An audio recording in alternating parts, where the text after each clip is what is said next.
Shalom.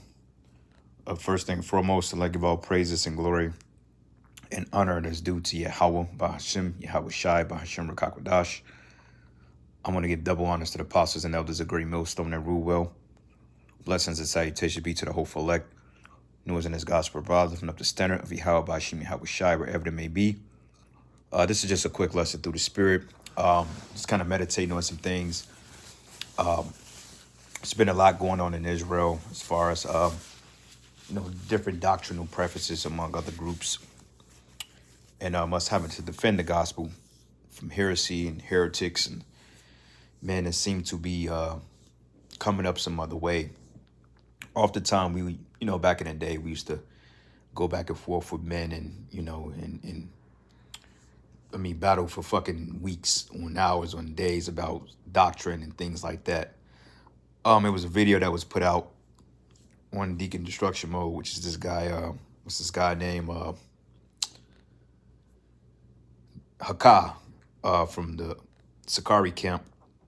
If you brothers are familiar with that camp, I'm pretty sure everybody's familiar with them at this point, as they have known they got a name for themselves, but not necessarily a righteous name. I'll say it that much. But regardless of that, he made a comment and said that, well, your former shelves are your former men. Well, Alazar made that comment. He said, your former shelves are what you used to be. The former or the men of the Lord you used to be. He's basically alluding to that we've lost the way, or that we are not the pinnacle of the righteous of doctrine anymore. Basically we're old dinosaurs that's fizzling out, and it's time for somebody else to take the mantle. Well, for one thing, my man, if you're looking at it like that, then you're already in the carnal spirit, because you got to understand that the spirit changes with times. Okay, and through the times we're in now, the spirit is totally on a different wavelength. After the apostles left 34th and 7th, it started going to remote locations, because for one thing, you had a lot of agents, a lot of craziness popping up at the camps, and this was like right before the pandemic kicked off. I want to say apostles, I think they left 34th and 7 back in, I want to say, 2018, 2019, something like that. Maybe 2020, I can't recall. Maybe like 2018, 2019. I know the spirit has changed up quite a bit, and when the pandemic came, we just kind of was dispersed to remote locations, because, this is the spirit. Okay, it's not the fact that we're hiding or that we're afraid, or we're afraid of people coming out. Look, we've been dealing with people on the streets, debaters, for the apostles have been dealing with that for the last 30, 40 plus years. We've been dealing with it, since coming back on YouTube in 2007. We've had our bouts, people coming up and challenge the doctrine and give their account, and it happens from time to time. But now we're in the spirit of judgment. Okay, so we ain't out there to appease you guys, man. You dudes out there that seem to feel that we owe you some type of debate. We don't owe you shit. In fact, the reason why we're not going to continue to go back and forth with you, because we've made the point. And on top of that, the scriptures told us after 2 or 3 admonishments, reject.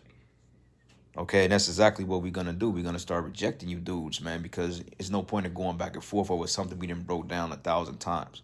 Even with the IUIC, we're not finna blitz their camp, or we're not finna go up to their camp and roll up on them and try to correct their doctrine, because we've tried it before. And there's no, it's not really a lot of edification that could come out of that, because it's going to turn to a shouting match.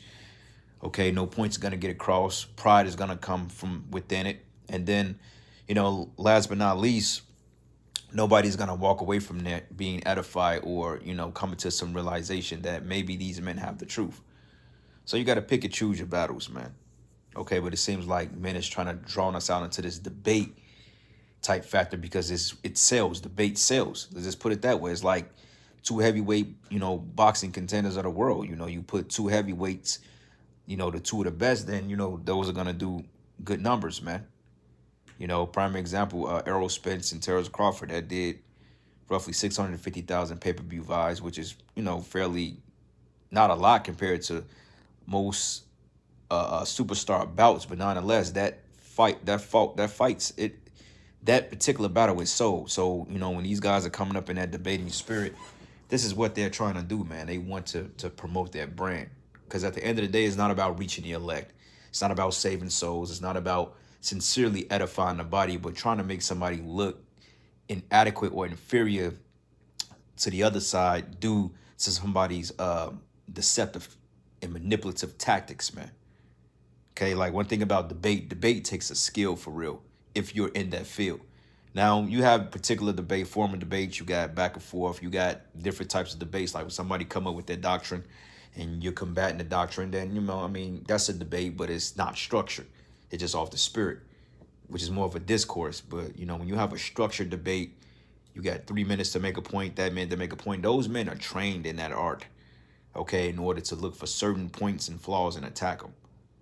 Okay, and that's what we not gonna do. You see? So anyway, let's go to the book of Proverbs 26, and I'm gonna start at verses let's start at verses 3. Matter of fact, 4, it says, "Answer not a fool according to his folly, lest thou also be like it to him." Because a lot of times scoffers, they pose us questions. They say, well, what about this and this and that? They know our stance on it. They know our answers. They know what we're going to say, but they ask it anyway to get something started or to bring forth confusion. Okay, like when Yahweh Shai, we went into this at the camp, when Mary Magdalene was caught in the act of adultery, and the wicked scribes and Pharisees came up to Yahweh Shai, and they was like, she got caught in the very act. They said, according to the law of Moses, she should be stoned. But he said, but what does thou say? So they were saying, but what do you say about this? And they knew Yahweh Shai's stance on it, but they did it to catch him up in his words and to basically bring him forth to counsel so they could be justified on putting him to death. Okay, so we're not going to fall into that trap of deceit. Okay, you know what I'm saying? If this whoever comes in the spirit, we deal with it how the spirit going to deal with it. But overall, man, we're not going out our way to search out controversy among you other groups, because for fucking what? Okay, we don't owe you niggas that gratuity. We don't owe you shit. Okay, the burden of proof is on you dudes. We've already proved it. And whether you believe it or not, hey, shit, that's on you. But at the end of the day, shit, it is what it is. We don't owe you people that gratuity. We don't owe IUIC shit. We don't owe ISUPK shit. We don't owe the HOI shit. And we damn sure don't owe you Sakari niggas a goddamn thing. Period. And we don't give a damn how you feel about it. But it says, answer not a fool according to his folly, lest thou be also like it to him. And answer a fool according to his folly, lest he be wise in his own conceit. So this is the point. They draw you into these particular discourses so they can appear to be deep, or to appear that they have the truth over the camp that's actually speaking the truth. And it's going to trip a lot of you guys up, because a lot of you guys in Israel, you're all caught up off the sensationalism of these groups, man, whether it be their rap, whether it be their attire, their false accolades, their erratic speech. You're caught up in the false notions of these camps, man, and not looking at the real proverbial message behind the message that the spirit is trying to get across. Okay, we're in a time now, all hell was getting ready, bro. Okay, Yahweh Shai's on his way back, man. Okay, shit is breaking up. Hey, the migrant shit, even though that's all smoke and mirrors. But nonetheless, man, that's a shit show. Okay, World War III, America's basically entered the war. But yet, you got motherfuckers that want to sit up here and try to debate over minuscule shit that don't even, and I won't even call it minuscule, because we understand Paul's authority, and we understand that Paul was a man of the Lord. Okay, we're not finna be on some tic-tac-toe petty bullshit to try to get a thumbs up from you niggas, man. Okay, it ain't worth it. At the end of the day, we've made our point, and we gonna continue to make the point. Or they gonna do 1,000 videos. Okay, but even if we was to go before you for a discourse, isn't that a video? And the thing of it is, if they did discourse, if we did come on the show and discourse with you dudes, it would be the same thing, it'd be the same point. We would make the same points. Who can't argue these points? Because we know we stand on this and we know how to prove the point. So it's not the fact that we can't debate, it's just the fact is what's the fucking point? Nobody's gonna leave from there being edified. It's just for showing now, It's all about it's theatrics at the end of the day. And I'm not finna waste my time getting caught up in anybody's fucking theatrics, because this is what they want. But it says here, answer food according to his folly, and unless he be wise in his own conceit. So we ain't dealing with that shit, man. All right, motherfucker. At the end of the day, it don't matter who it is. These scoffers on the comment boards. At the end of the day, man, we made our point, and that's just what it is. Okay, anybody got a problem with it? Then hey, too damn bad. All right. Matter of fact, go to here, Titus. This is the book of Titus 3, and I'm gonna start at verses 3 and 9. Let's start at verses. Matter of fact, let's start at 3 and 9. It says, "But avoid foolish questions and It says questions and genealogies and contentions." Now you go into the word contention, right? The word contention goes into the Greek word edis. Strong's G 2054. Eris. Eris. And it means here contention, strife, wrangling. Okay. And this is what we're not going to do. Okay. There's too much going on in the world. It's too much shit going on to be distracted about minuscule bullshit. All right. If y'all don't believe the doctrine we pushing, so fucking be it. Keep it pushing. Move around. We don't give a damn. Me personally, I don't give a shit. You don't have to believe anything we say. All right. I mean, because your opinions don't matter to us. And the damn sure don't matter to me. All right. But look up here. It goes into wrangling. Now, we go here. Wrangling means an engagement in a long, complicated dispute or argument. Weeks of political wrangling. Okay, basically just a bunch of nonsense, man. Babbling. All right. Anyway, contention, strife, wrangling. And it says here, strife is about the law, for they are unprofitable and vain. And it's a lot of vanity going on because it's about, oh, world, these niggas are deep down. They confounded GMS. I thought they had the 100% truth. Nah, bruh. Ain't nothing like that. Okay, but see, this is what these people want, and we're not gonna give them that because it's for what? It's stupid. There's no edification in that.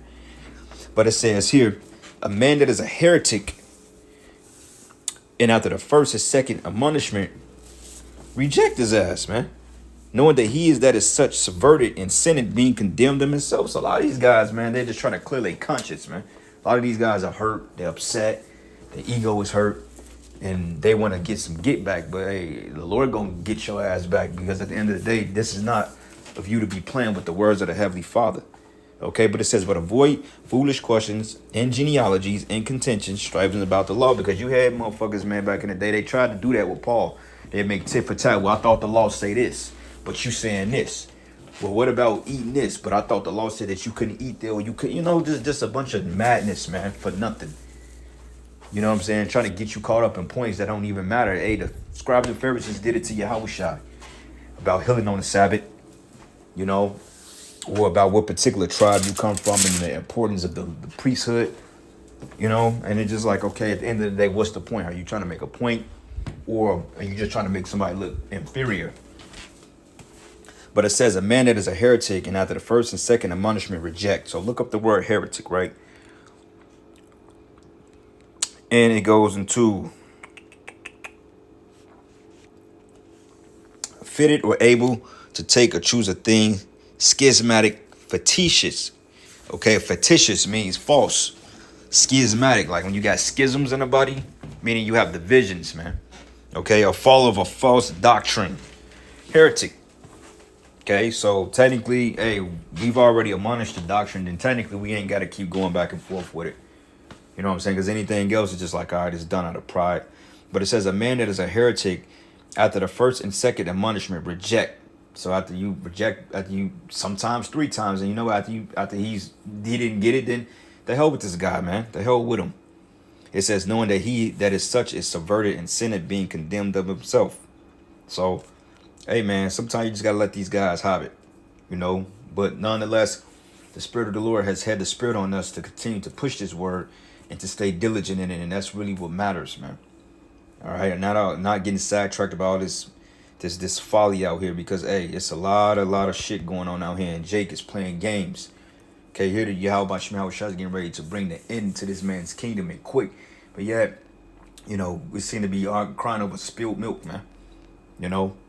Last precept here. This wasn't going to be a long lesson, but this is the book of Romans 1, And I'm going to start at verses 28. It says, even as they did not like to retain the Most High in their knowledge, gave them over to a reprobate mind. Reprobate goes into being voided of judgment, to do those things which are not convenient, and being filled with all unrighteousness, fornication, wickedness, covetousness, maliciousness, full of envy, murder, debate, deceit, malignity, whisperers, backbiters, haters of the Most High, despiteful, proud, boasters, inventors of evil things, disobedient to parents, without understanding, covenant breakers, and without natural affections, implacable, unmerciful. Man, sounds like Jake's to me.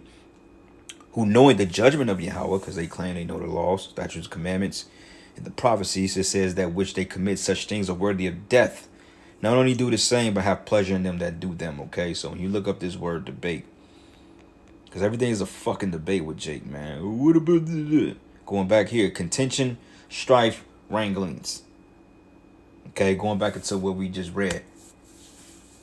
All right, this is useless arguments. Okay, when we on the streets and somebody comes up with the dot and we say what we say and we show it through the scriptures and be done with it. Like a Christian, hey, my patience only goes so far with Christians. After we show you a couple of times, there's no point to continue to argue the point. After that, I'm gonna just send your ass up the street. Hey, bro, just get up the street. It's better for you and myself. Okay, it keeps our stress levels down and to keep you from getting your ass cursed out and possibly getting stupid and you get, not and you. Basically, you jumping stupid out of emotion and saving you from bodily harm for you being stupid. So it's just best to just go down the damn street. You know what I'm saying? That's coming up with all that contention and strife. You damn Christians, man. A couple of times Christians came up and got too close for comfort, man, and it almost went there. So it's just best in that field to avoid that. But hey, Lord's will, you brothers out there were edified, giving all praises and glory and honor that's due to Yahweh Bashim Yahweh Shai. To the next lesson. Shalom.